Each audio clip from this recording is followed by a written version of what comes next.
interviewing the leading private equity executives and unlocking the secrets of success. Welcome to the Private Equity Podcast with Alex Rawlings.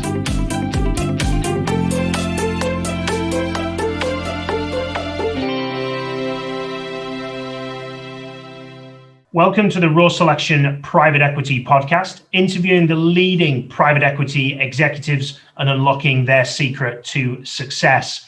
Joining us today is Bruce Sinclair, who is a previous Chief Executive Officer and currently founder and principal consultant of the Digital Operating Partners. Welcome and thank you very much for sharing your insight today. Thanks for having me here, Alex. Perfect. We'd like to kick off everything the same. Bruce, please give us a 60 to 90 second breakdown of yourself. Sure. Well, I started my career as a mathematician. I moved into programming. I was actually a professional programmer for a few years, but I got into business and product marketing, and then I was actually the VP of marketing for a large Microsoft subsidiary. And as you mentioned, I've been the CEO of a number of companies, including one AI company and one IoT company, which is really central, as you'll see, to our discussion on digital transformation. In 2017, I wrote the best-selling book, IoT Inc. It was published by McGraw-Hill. It continues to do really well, and it's really a foundational book on high technology, on creating value. It's a business book. And then, and I've been also I've certified thousands of different professionals on LinkedIn, hundreds on my certification course. And then most recently, I've released my book, Digital Transformation, the Private Equity Digital Transformation Partner. And it's also doing well, and it'll be comprised of most of what we've been speaking about, what we will speak about today. And I guess, as you also mentioned, I transitioned from being in operations to having my own consulting company, which was based on the IoT Inc. work. And then I transitioned from that into an operating partner. I was an operating partner for a mid-size private equity firm at the time with $1.5 billion under management. And then I went off and started this company, and I'm now the principal consultant, like you mentioned, of Digital Operating Partners. Perfect. So we'll, if you want links to those books, we will stick them all in the notes. So anybody who wants to take a dig out and have a look, you can certainly do so. What fascinates me in regards to book writing, what is it that led you to write books and put what's in your mind to paper?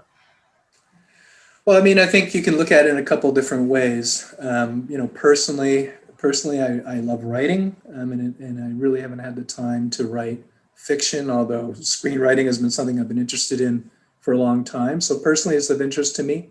But then from a business perspective, there really is very few ways better that you can establish yourself as an expert.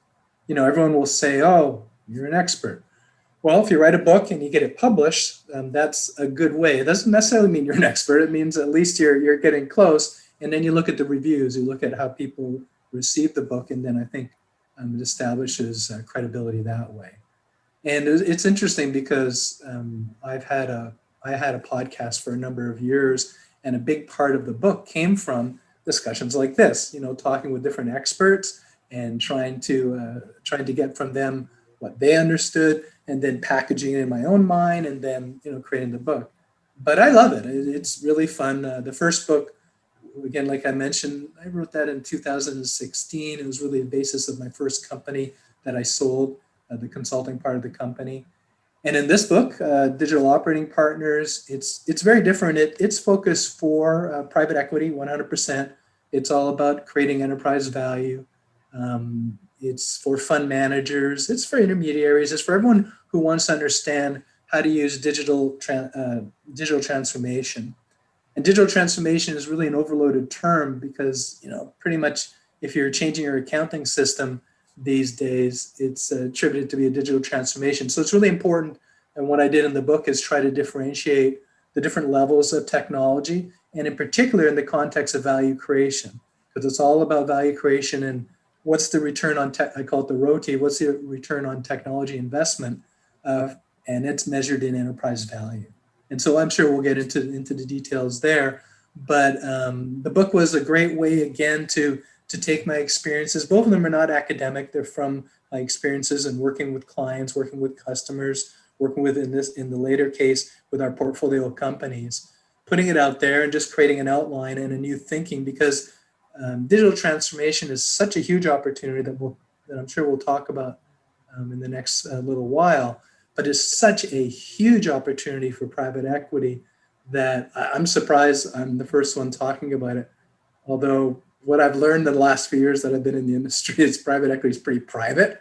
And maybe that's one of the reasons why it really hasn't been discussed. But I don't think there's been, and this isn't hyperbole, because we can talk about existing companies that have transformed or existing digital companies. So I don't think it's hyperbole, but I don't think there's a bigger opportunity for digital transformation in a generation for value creation. And that's the main reason I wrote the book. Okay, so just to clarify on the digital transformation side, when we talk digital transformation, I know there's a lot of people that are going to immediately think, well, I don't run a tech business. We're not AI. We're not some fancy new thing. I run a manufacturing business in the middle of the Midwest. How does any of this apply for us? So I'd like to kick off with a little bit of that, because I know that there are people thinking this probably isn't right for me to listen to, but those people, I believe, are the people that need to listen to this more than the tech people, if I'm right. Hopefully you will agree or disagree with that statement. No, I agree with that statement. If you look at the trend in private equity, I don't know. I just, I'm always scanning things that are coming in. I recently read something last week where for the nth number of years, the number one sector has been technology, software, and so forth for private equity. Now, I'm Canadian, and so I like to use the phrase, or I live by the phrase of Wayne Gretzky, where he says, "Don't skate where the puck is, skate to where the puck's going to be." So as you said, we can, of course, and in digital transformation, there's always ways to sharpen the tool, make a technology company better. But the huge opportunity, the large opportunity, as you're alluding to, Alex, is in the traditional companies. And that's really my definition of digital transformation, is transforming a traditional company into a digital traditional company. And so the people that should be listening here are going to be fund managers that have, just like you say, industrials. Well, it's pretty much anything except for technology companies, because what we're doing is we're making them technology companies. And along with, by making them technology companies, and this gets into the value creation, what we're doing is increasing both their EBITDA, of course, and we can go through how we do that, but also the valuation multiple. If you look at an industrials or a manufacturing company, you look at the multiples, what companies are paying for now, they're generally going to be, let's say, 5, 6, 7 points lower than a multiple would be for a technology company. And so that's kind of at a high level. What we're doing is, smart products, the trend smart products. That's what we're doing. We're taking that mega trend, we're applying it to companies and their products or their services. And I overload the term products to also mean services. But we're taking that smart mega trend and then applying it to these traditional companies, allowing them to gather data, use that data to make better products, to make a better customer experience, and to basically increase their market size, expand their market into different markets, and grow revenue. That's the biggest thing, is to grow revenue. But that's at a high level, Alex. It's take the smart mega trend, let's apply it to traditional companies, and let's make them digital companies. And then from the very beginning, it gives us a built-in narrative at sale while we exit, in terms of what can we do later. Well, we created a structural change. And then once you've created that platform, and that's another overloaded term, but once you've created that platform, you now have a platform to continue a digital transformation. And that gives a secondary, whether it's a secondary buyer, a sponsor, or whether it's a strategic that buys the company, it has a wonderful narrative, which is also true, but it has a wonderful narrative on exit. So that's a long-winded way of a short explanation, but that's what digital transformation is in my sense. And you mentioned AI and so forth, and you go, well, that's not me. And no, that's not. But let's think about this. What we want to do is we want to use these technologies as tools. They used to be in the private equity venture world, but when we use them now, they've now de-risked they've de-risked. So we can now use them for buyouts, and we can use them as a tool in our traditional companies to increase value. Now, it's not a core competency, but that's, again, one of the structural changes that you make while doing a digital transformation is to transform the company. And you, as part of the process, you're hiring a new team of technologists. You have a chief digital officer, and it permeates into pretty much all the different operational groups. But that's kind of the opportunity, is taking these technologies like the Internet of Things, AI, analytics, additive manufacturing, sensor fusion, augmented reality, blockchain, not IT, if you notice, not automation. That's not what I consider. I don't consider that being high levels of value creation. But taking those technologies, applying to your portfolio of companies, products, and services, and increasing EBITDA, increasing the valuation multiple. Absolutely. I think it's an interesting point. I was speaking with one of my friends who runs a business recruiting for developers and bits like that. And we recently made a move into technology. We brought on somebody called Johnny into the business here. And I phoned him up and I was like, look, how do I look at this? And he was like, stop looking at it as a sector in its own right. It is a sector that serves all the industries that you're already in. And they're looking to sell to the companies, the manufacturing companies, the companies that you work with, to drive innovation, to drive growth, to support growth. All fits in with that model. And that's kind of when it kind of clicked for me that, it's a piece of software like, for example, Salesforce advertisement, not software, but whatever CRM software in my eyes. But, we use that. And that's, previously we didn't. I'm not turning recruitment, our executive search business into a tech business. I'm utilizing software. I'm utilizing technology to help us grow. Very basic with regards to the CRM perspective. But there's so many add-ons and additional parts that come into that, especially as, executive search firms use so much data and we process so much of it. Artificial intelligence is definitely going to disrupt that. So, really interesting. Replace search firm for X, and that X can be any sector. And like you said earlier, well, here's another way to think about it. Think about it that technology will no longer become a sector. Right now, as I was talking about earlier, and you just talked about technology as a sector. But eventually, technology will not be a sector. There will not be such thing as a technology sector, because every single sector, whether it is recruiting, whether it's manufacturing, whether it's biotech, whether it is oil and gas, again, you name them all, they're all going to be technology companies. It's all going to blend into one. So if you're an investor and you're looking for trends, which we're trying to capitalize on what's going to be happening in the future. Well, this is what's going to be happening in the future. So this is another way of just thinking about it. You're thinking about it, from your Salesforce perspective, and that adds a lot of value. If you were to sell your company, I don't know whether it probably would actually, but if you were to sell a typical private equity company, my position is, we upgraded our IT. How much more value are you going to get on exit for doing that? It's really useful. But again, everything I talk about, everything I think about is going to be about the exit. It's going to be, how do we increase the enterprise value of the company? How do we increase the valuation multiple? How do we increase EBITDA? And technology, it maybe sounds scary, but it's not. AI is just software. It's just libraries. You just need to be able to find, the right people to do that. Maybe go to companies like yourself to find the right companies, the right individuals, subject matter experts, service providers, vendors. And that's a very important component, but it really is just that you just need to think about it as a tool. It's now matured, it's out of venture, and it's now, to be used as any other tool.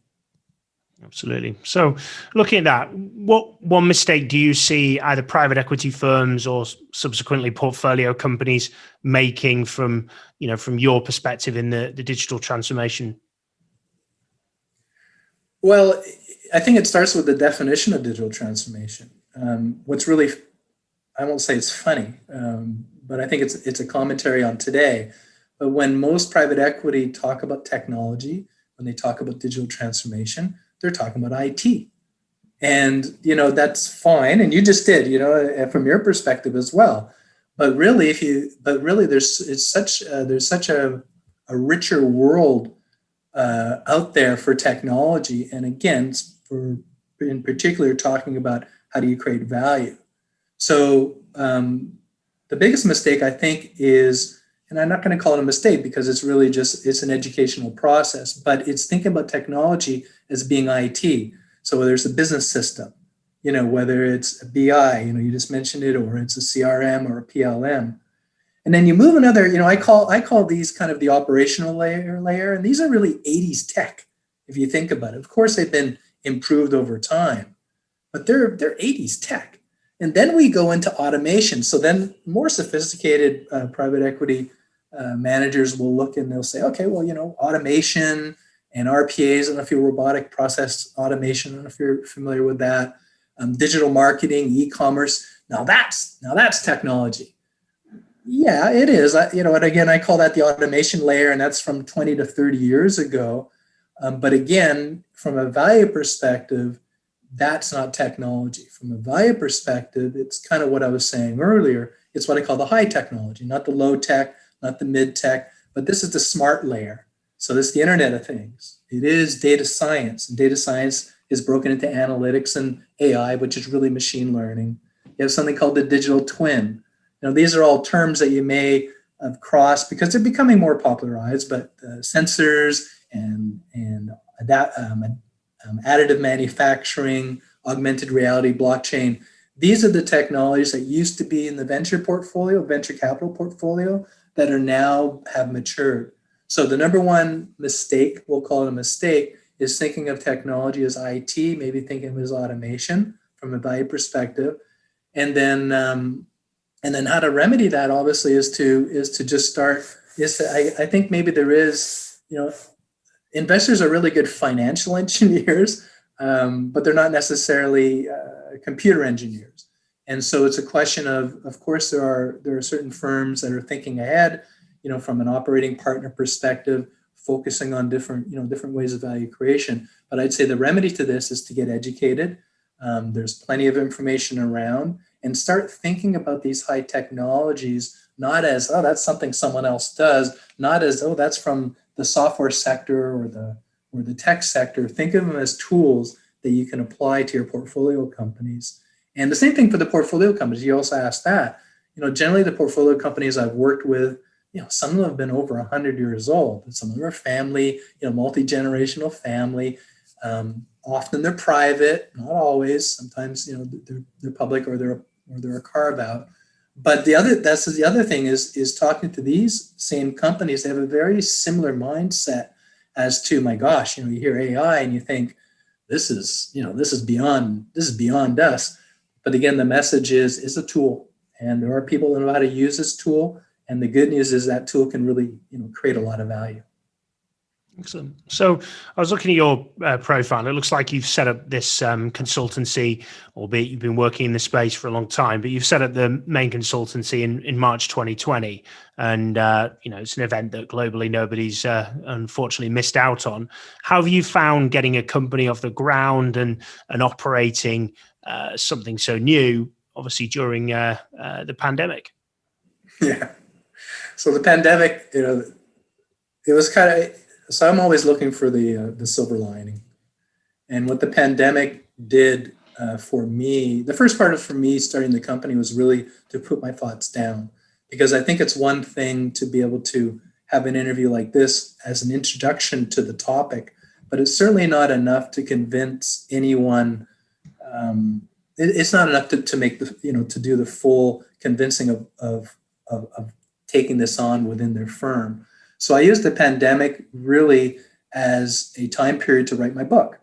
And the nice thing, again, the silver lining for the pandemic is, in some way you can say, oh my gosh, it's so mundane. All my days blend into each other. They're all the same. I wake up, I do this, I work out, I do this. But the good news, if you're writing, is that you need to be, it's a practice. And so the silver lining for me for the pandemic was to spend the first, 3-4 months putting my ideas together for the company, So that was probably a month or two of time, and then writing the book. So really, it's really been, even though the company was started at that time, it's really only been in the last couple months where I've been open for business. And for me, I was kind of lucky, Alex, that I was doing this before I joined the private equity firm. I had my own consulting firm. Now, I was consulting with large enterprises and leadership, depending on the size of the enterprise. Different, whether it's the CEO, whether it's someone down a little bit further with the P&L. So I have a lot of residual business and contacts. I already have an ecosystem. One of the biggest challenges for this, and this is again getting back to our earlier point, is being frightened on how am I going to do it. Well, the way you do it is you find, again, those subject matter experts, those vendors, and those service providers that have done it before. And luckily, I started doing this 6 years ago. Full-time consulting with companies on their digital transformation. So I've had a leg up. So I've done it before. It was successful. I took the time to put my thoughts down in the book, so at least now people can read that, and that's another level. Or they can go to my website. It's all going to be available for free on my website as well, if they rather do that on digitaloperatingpartners.com. But they can then look at that, and then the next step. I mean, it wasn't altruistic. I mean, I'm doing this obviously as a sales tool, that people can look at, and if they vibe with it, cool. Then they contact, and that makes the most sense. If they don't, then it's not for them. And so it's also a good way to kind of, I guess, thread or filter out the leads that come in, or filter out the companies that come in. So so it's just been started just recently in a real way, and I've been using the pandemic to its benefit.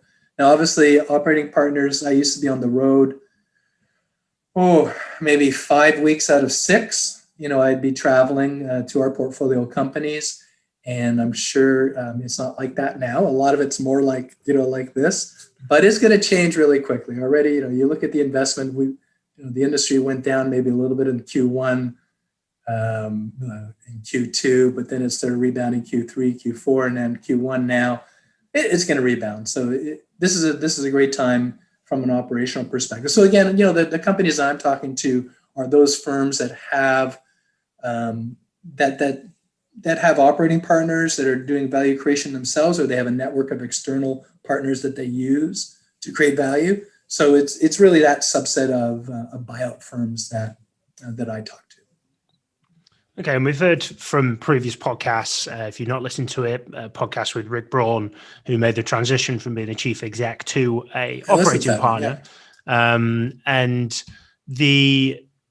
But going from the digital side, we've talked about what the kind of digital side means and digital transformation, but how does that play into digital operating partner, and what does that role play out, and what does that mean within the private equity world? So a digital operating partner is just their job is just like every other operating partner. They swim in a different lane. However, it is to create value.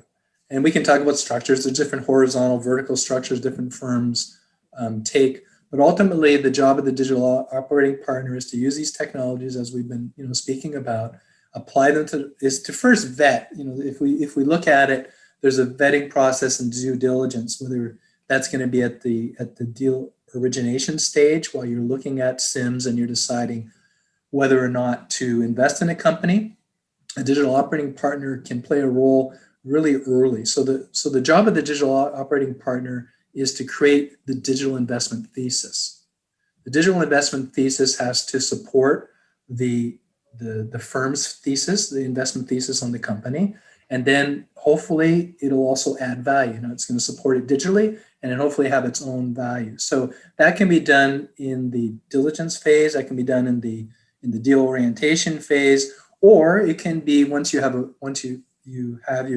you have a fund with a set of portfolio companies, you can retrofit it, and you can then look at those companies and then identify which are the best ones. So the job of the digital operating partner ultimately is how we're going to create value, enterprise value, EBITDA, how we're going to increase EBITDA. Mostly it's going to be through revenue increasing revenue, not as much on the cost side, which actually produces a lot more, let's say, effect on EBITDA, and then on the valuation multiple. But then they're going to be helping identify the companies, the portfolio companies that the firm should invest in, and then they're going to be developing the investment thesis. After the investment thesis, if the deal partners are in agreement, we initially, it depends on where you are in the phase of the acquisition, but if you've had any discussions with the management team, you can start feeling out whether, how they fit within the situation. But then after that, if it's a green light, you acquire the company, then the digital operating partner creates basically an operating plan, which has a 100-day marker like everyone else. It has the 1-year marker. And then what we're trying to do is do digital transformations within, it can be done as short as 6 months, but generally these are going to be 12 to 18-month projects. And so then the digital operating partner moves from a strategic role into an operating role. This is really where it's very important when you're looking at, and when I say digital operating partner, I'm overloading that term. This can be a firm also. It can be a person if they have all the experience, and we can talk about the different experience that's needed. But often you're not going to find too many people that are going to have it all. So you might be working with a firm. But the next step that's really important is the execution. It's about getting it done. And that is where you need the experience, whether it's being a software developer in the past or being a manager of a company that develops software and so forth, but knowing how to get it done and then having that ecosystem to do the execution. So you're identifying the opportunities, you're planning the opportunities, and then you're executing them. And I guess that's maybe at a very high level, that's the role of the digital operating partner. So just to dive a little bit deeper into that, because we talk about, the term value creation is well used in private equity, and I'm sure in other industries as well, but it's a term well used. And when we do, how do we dive into value creation? So if we look at it from a digital perspective, let's look at it from yes, we want to drive EBITDA numbers. Yes, therefore we want to drive the overall valuation for the investors and the LPs and everyone else involved. But how do we identify as a digital, let's say I'm a partner in a private equity firm. I'm like, never heard of digital type transformation and what we're talking about here. We're just looking at how do we make more tuck-in acquisitions? How do we drive the EBITDA multiple through cost of, through Lean Six Sigma, if it's manufacturing or whatever being driven in there. What are you looking at from a digital perspective differently than what I've just mentioned there? Have you got like kind of an example? Obviously, I'm sure it's all confidential, but not naming any names of what you looked at, what was implemented, and why that was implemented, and what was the outcome there, just to help everyone kind of understand, or help me understand. Sure. Probably everyone else has got it, but I'm still lacking. No. This is an education for everyone involved. The first, what type of company? Before we even get into the investment thesis. So what can digital do to create value? And I can give you some examples. And they're going to be related to the smart trend that I was talking about earlier. But the first thing is take a look at your companies in your portfolio, or maybe you're deciding whether to invest in a company. And I always ask kind of 4 different things. First off, are they in a non-tech sector? Okay, if they're in a non-tech sector, would you consider them to be more of a traditional company? And that is a company that isn't necessarily running their business. And it's not so much their back of the house business, it's more their front of the house business, but not running their front of their house business digitally. Back of the house, of course, as we were talking about on IT and so forth, but more in the front of the house. So they're a traditional company. Are they mature? Generally, if you look at the life cycle of a company, the best ones, that the sweet spot for us are not so much the younger companies. And again, they're going to be more on the venture side or even on the growth capital side. They're going to be more mature, and they could be decades mature. They could be centuries mature. And then the last thing is, are they an industry that has not been disrupted yet? Okay, so once you've found those, you look at the company, you go, yep. So everyone listening now, think about your portfolio company and then go ding, ding, ding. Some people may say, well, wait, that's pretty much all of our companies. So that's a good first start. The next step is then we then look at really, it's going to be more of a, and this is really where the secret sauce is identifying what is the digital investment thesis. But what we're looking at is what are the KPIs of the company? What's the competitive environment of the company? What's the exit goals for the company? And then we try looking at how do we use, I look at value creation. We look at value creation, we'll just break it down. One is going to be on increasing EBITDA. The second one is on the valuation multiple. So on increasing EBITDA, where I focus mostly is on the revenue side. So how do we get more market share? How do we use digital technology to get more market share or expand into new markets? Both of them will result in increasing revenue. And in this case, what we're trying to do is make better products. It's really simple as that. Compare a Tesla to a Ford. We can look at the valuations, we look at it, but it's really very much a smart product versus a traditional product. So how do we, to increase revenue, what we're doing is we're going to make products better, we're going to make the services better. It's going to allow us to either increase market share or expand into new markets. Now, we can also reduce costs. There's operational efficiency, but if we want to reduce the operating expenses, that of course on a margins perspective, that also increases value on EBITDA. Then we look at the valuation multiple, and the valuation multiple can be changed in a number of different ways. I alluded to it earlier. I call this the digital re-rate. But if you have a company that was traditional, that's why you want to start with that real traditional company, and then you make it somewhat digital. Now, if you made it a complete 100% digital company, the valuation multiple you're going to get is going to be the valuation multiples of tech companies. But of course, it's going to be somewhere in between. You only have a holding period of so many years. So it's going to be a certain percentage of that company you're going to do. You're going to make structural changes to that company, and you're going to change the perception of it. Because really, at the end of the day, when you're doing an exit, it's all about the narrative. What goes on? How do you make sure that this isn't a blip in cash flow? How do you make sure that the growth is going to be consistent? Well, the first thing that you're doing is you've made a structural change digitally, and so this is part of the digital re-rate. Now, we've been talking about products, but really when you start, the idea of a smart product or a smart company is really simple conceptually. You instrument it, which is really just means put a bunch of sensors, so this is proprietary data, onto your product or service. You gather that data, you transform it into useful information. So there's part of the data here that can be captured is going to be on the business model. So when we look at if we look at, again, the valuation multiple, something that can make a real impact on it is going to be the business model of the company. Can we change not only their products, make their products better, but can we change the business model? Basically, one way to, a simplified version is the revenue model. How do we sell our products or our services to our company, to our company's customers?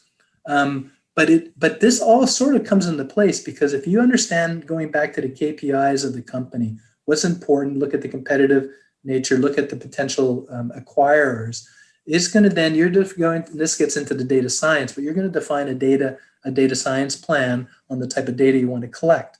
Well, if you're also thinking about it from a business model perspective, you can also collect that data. And so I can get into it in a little bit more detail if you like on your show, but effectively by capturing this data, you can start offering your products and services in a way that's more closely aligned with your customer's business model. Because really, ultimately, if you can bring the two business models together, then that's kind of the win-win situation. I'll give you a funny example, literally. So in Spain, in Barcelona, there's a comedy club. And, generally you go to a comedy club, although it's been a year now for everybody, but you go in there, you pay your fee, and sometimes it's a great night, sometimes it's a bit of a dud. But in any case, the business model there is you pay an upfront fee, you spend a certain amount of time, they're going to make money on their alcohol and their drinks, but sometimes it's like, I didn't, necessarily get my money's worth.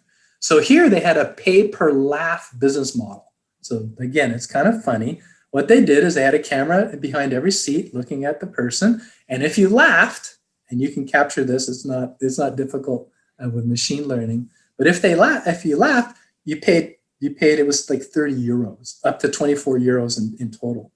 So this is just a silly example, but the point is the KPI of a comedy club is to make you laugh. If you can charge a customer based on the number of times they laugh, it's a win-win situation. So a more realistic, or let's say a more realistic example would be one of my clients from years ago was a medical instrumentation company. And they built surgical tools for, among other things, but the group I was working with built surgical tools for hip replacement. Now, hip replacement, and I won't get into all the gory details, but one of the parts of it is you basically ream out, it's actually called an acetabular reamer. You ream out a hole in the pelvis to put in a cup, and then you pound in a stake in the femur, and then there's like a ball joint, and it goes into the cup, and that's the new joint. Now, here's the thing: the KPI for surgeries such as hip replacement surgeries, a big part of it is going to be redress surgeries where there's been complications. And the KPI in this case of complications, the resulting complications from hip replacement surgery is called necrosis. And necrosis is effectively just the deadening of bone cells. Now, bone cells, they die at a certain temperature. So what we did is we can actually figure out the rotational speed of this reamer. It's kind of like a cheese grater almost, that reams out the bone. But if we can build and this now gets into something called the digital twin, and this is a model. Basically, if we can build a model of what we're doing in the physical world, we can then modify what we're doing in the physical world virtually. We can then look at the virtual model, the digital model, and we can affect the physical world. In this case, the things that we could control was the surgeon's pressure, how fast the instrument rotated, and then how long they pressed the instrument onto the bone. Effectively we did is we built a model for temperature. And if we went over, I'm trying to remember, I think it was 140 degrees Celsius. 70 degrees Celsius, I'm getting it wrong, but something like that. So what we could do is mathematically, once we had those three variables in temperature, we could invert them and we could then control the rotational speed, because we can't control how hard the surgeon presses. We can't control how long they're going to press, but we can control the speed of the rotation of the device. And so we just set a threshold by looking at those three factors, looking at our mathematical model, and then no matter how hard or how the instrument was used, this new acetabular reamer was used, they would not kill bone cells. And this is an example of creating it's innovation. So when we talk about increasing the revenue, what we're talking about is innovating our products or inventing new ones. And this also can lead to other products, which is on the invention side. But this is an example. This is an example of the smart megatrend, applying it to this particular product and making it better and increasing. In this case, this company wasn't for sale. This is when I used to work for corporates with the leadership. But it's the same idea. It's taking and look around you. Pretty much anything you can see in that you use on a daily basis in your personal life, or more particular, what I look at is B2B, but in your business life, and that could be made smart. If it can be made it can be made smart. You then have to make the decision if making it smart is going to be worth the investment on the technology. This is the ROTI, the return on technology investment. Is it going to be worth it? And in this case, we didn't go through that rigor because they had an idea of what they wanted to do roughly. But that's the process at a very high level of what you go through when you're looking at how do you improve the enterprise value of a company.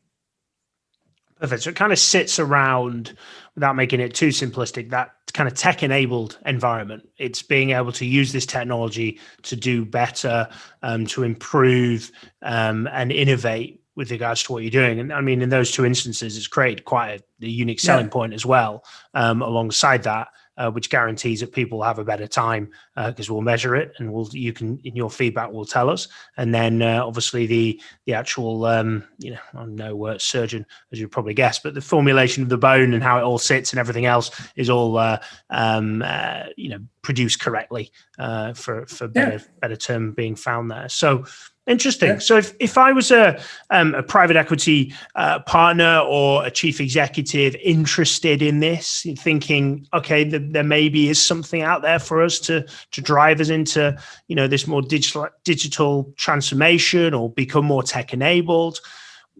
How obviously there's a potential reach out to you in conversation there, but how do they begin and start this kind of journey to look at how they drive this within the portfolio companies that they're leading or that the private equity firm has already got? It's research. I think the first thing is to get informed, to understand what's available, what are the tools available. On the internet, if you type in digital transformation, it's a nightmare, because it'll take you to so many places, right? So you need to. So obviously, this is self-promotional, but I think it's logical as well. In this particular case, you want to look for an information source that's specifically for you.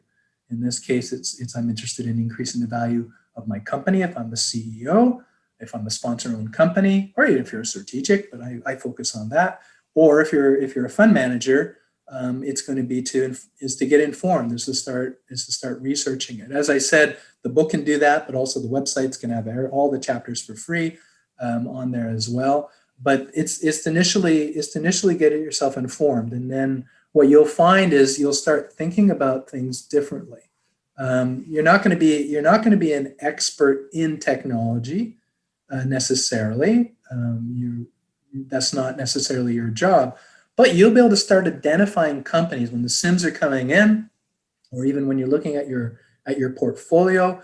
You're going to go, wait a second, what did he say? Okay, is it a mature company? Yep. Is it a traditional company? Yep. Is it in a non-tech sector? Yep. Has anyone disrupted the industry yet? It's going to happen. The smart megatrend is going to blow through. Just like I was saying earlier, there's no longer going to be a tech sector because all sectors are going to be tech. Of course, the question is timing, and each subsector is going to have different timing. But has the sector of the company been disrupted yet? That is something that, of course, is easily learned, and so you can start. The fund manager can start identifying. Wait, that SIM or this company, I could see making us smart. Then the next thing you think about is, could I make this thing smart? Whether that's like a Tesla, whether that's a smart speaker within your home, like a Google Home, whether that's we mostly come in contact with consumer-based smart products, but again, the same idea can be transferred in all industries. Just as an example, I was talking about Tesla earlier. So Tesla has a market capitalization. I don't know the exact data because it always changes, but it's greater than GM and Ford combined. They produce 1/10 the number of cars. Okay, so it's not like Ford is standing by still. So approximately, this is something I read in the Wall Street Journal at the end of last year, but about 4 years ago, they started building out their tech team. And this is what you have to do. This is part of the digital transformation. You have a digital operating partner or team that comes in. You have to then transfer the intellectual property from them to the company. Part of the intellectual property is going to be obviously the secret sauce, whether that's going to be your AI, whether that's going to be your software development, your trade secrets. But the other part of it is going to be the human resources. You need to hire in, and this is a good fit for yourself. You need to hire in the right people to take over. You need someone, and hopefully it's going to be as early as possible in the process. Different portfolio companies, they're all snowflakes. You go in there may be someone, sometimes they're in engineering I've worked with, sometimes they've been in marketing and product marketing. But Ford, just going back to there, they have the F-150 in the US is the number one selling vehicle. So 4 years ago, they started hiring software developers, digital scientists. They had 300 of them. And They now have, 4 years later, they have 4,000. Now, this is obviously on a mega scale, but it's just they're making their F-150. In this case, all the services within a vehicle are super complicated today because they all have these local processes, and that's why it costs so much when you go to that's why you can't fix your own car anymore, because you have to go to a dealership, they put it on their computer, but it's super complicated because I've got something for the windshield wipers here, I got something for the catalytic converter here. So they're building a platform. Ford is building a platform for all their cars, starting with the F-150, that's going to simplify everything with a centralized, and of course it'll have duality in case of issues, but basically simplifying it and start making it better. And it's just as simple as that, at the highest level. So I'm not sure if I answered your question, but I think what you want to do, first of all, is identify the portfolio companies, start thinking about, how would you make it smart? And everything can be made smart. But then, of course, you might need a little bit of help to determine, okay, how are we going to create value? Let's look at it. Are we going to be able to use this from a competitive perspective? Are we going to be able to use this to expand our market, get greater market share in our markets? Are we going to use it for cost reduction? And then how are we going to think about this right from the very beginning? Think about the exit. What's the story here? How far are we going to take digital transformation, and then where are we going to leave it off? And the good news is it's kind of a gift that keeps on giving, because you take a company that you've digitally transformed. Let's say you spent 18 months with it. Let's say you sell the company in 3 years, whatever the case is. It could be sponsor bought. Another sponsor could buy that and just continue that digital transformation legacy. Or often what's the case is corporates have a really difficult time in doing these type of projects. So they'll acquire a smaller company and then leverage that knowledge or team across the broader company for the digital transformation. So it's just trying to think about looking at the world in a slightly different way, and but getting informed, I guess, is the main thing. It's just starting. That'll inform the way you look at the world. Yeah, that first process of anything really is understanding what you're going into, understanding the research, doing the research, and beginning to understand that side of things. Okay, so to bring this through to talent, my kind of favorite subject, what 3 attributes do you believe make up a top performing individual? So generally? Yeah. Or okay. So, well, generally for me, it's always creativity. A person has to think outside the box. When I interview people, and when I used to interview, for any position really, you name it, how do you think differently? How do you think creatively? The second thing is what I always look for is someone that's learning, continuously learning, always wanting to learn something new, always has an voracious appetite for new information, bettering themselves, and then character. There has to be, and that's probably the number one, besides the table stakes. Are they an expert, in their business? Do they know what they're talking about? Are they a leader? Not as much as a manager, but are they a leader? But then it's going to be character. And, is this someone that people will respect? Is this someone that people will follow? Is this someone that can command, again, trying to move into private equity a little bit, is this someone that can command the respect of both above themselves and below, manage up and manage down? So that's very high level, but that's kind of, I look for different things if you want to zoom in, in terms of folks, that are doing, whether they're a chief digital officer in a portfolio company or a digital operating partner. But that's kind of my view is think differently, think creatively, always learn new things, because real value is created not by, it's the Wayne Gretzky thing again. It's not by going to where the puck is. It's trying to think of where the puck is going. And what do you see if I'm, again, private equity partner, and I'm thinking of going on the digital side? If I'm looking at bringing people in, what do I need to know about them, and what am I looking for in order to know I'm bringing the right people in? Because I think, if, as a business owner myself, finding the right suppliers, finding the right advisors is just so difficult. to bring in the right people. And it's kind of like, well, could you do it all and then we'll have a look at the end? Is not possible in most places. And, the good people aren't giving themselves away for free. But if you're starting in a completely different, maybe a new concept in some ways, what would you be looking for from that perspective? There's really three things that you need to look for. Is one, someone that has experience with strategy, and that is they've run a company or they've run a P&L. They've had to deal with competitive forces. Hopefully they've managed the engineering, component of it, whether that was mechanical engineering, electrical engineering, computer engineering, whatever the case is, whether that is in biotech, whether that's, the lab, but strategies is thinking strategically, because ultimately we're selling the company and we need to think about what does it need to look like in the future and what do we need to do from a priority perspective to get it to that future. The second thing for this type of role is science, technology, mathematics. It's really all the stems, it's the basics of really understanding, because when you start looking at these problems, you need to break, that example of the acetabular reamer I was bringing up earlier, that's biology. So ideally you'd have someone that has a pretty, broad experience in whether, if you invest in biotech and understanding genetics and how they work. In this case, it's biology, understanding cellular metabolism and how it works. So you want someone that has a pretty broad understanding, because what you're doing ultimately and where the value is being created is you're creating mathematical models of the value that the products or services are creating. And then the second thing is you need to have experience in operations, because ultimately you need to execute. You need to get it done. And, my experience here is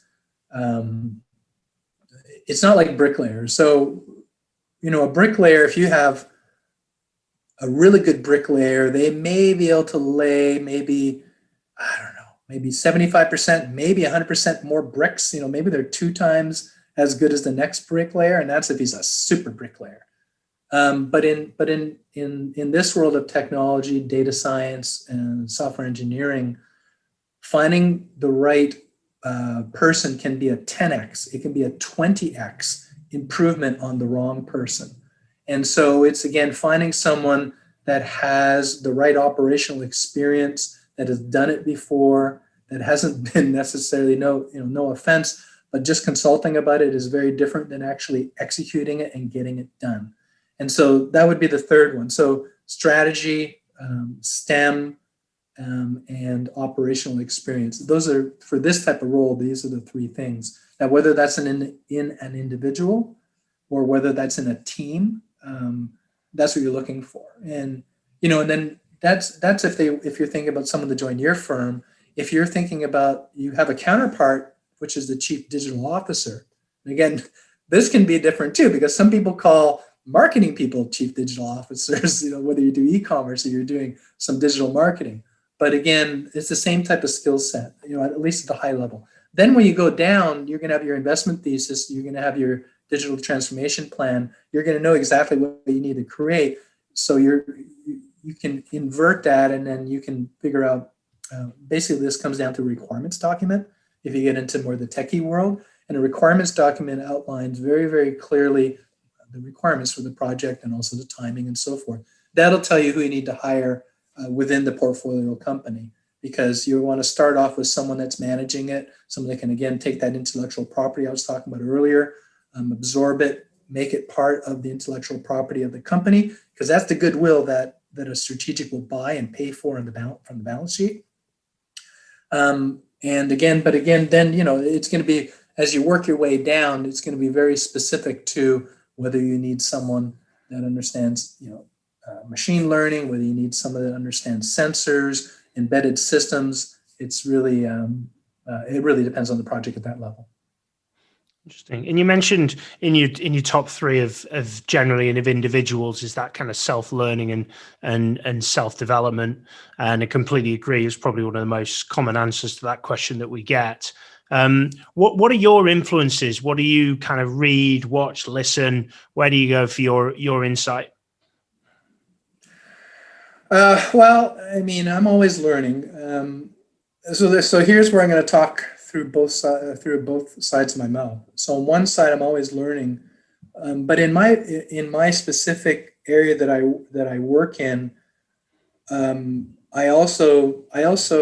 I was encouraged by the managing partner in my last firm, too, and I'm looking at him now, leading digital, driving digital transformation playbook, real impact.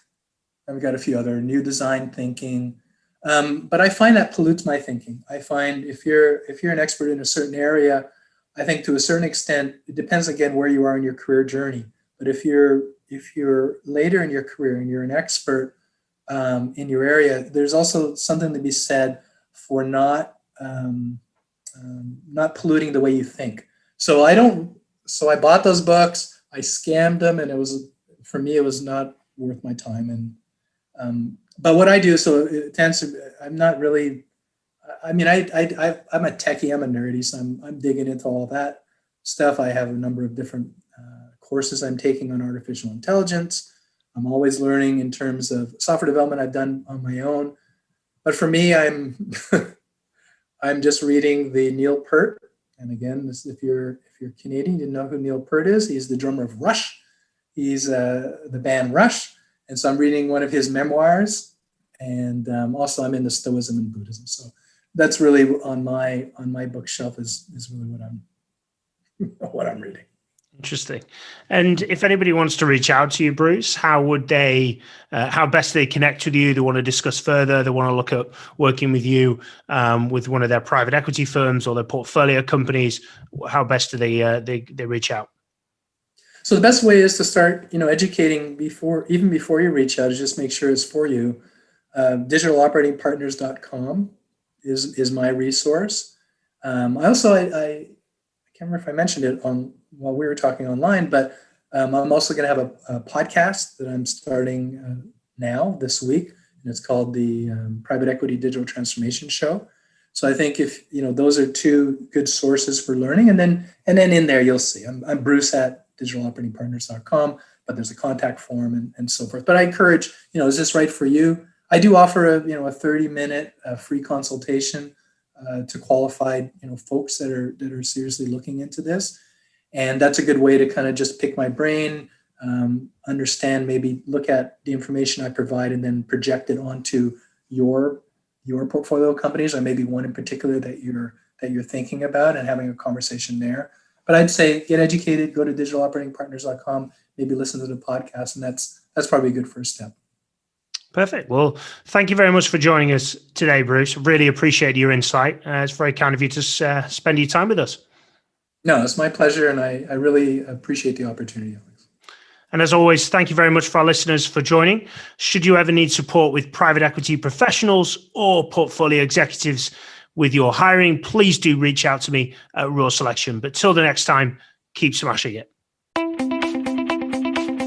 Thank you for listening to the Private Equity Podcast on www.raw-selection.com.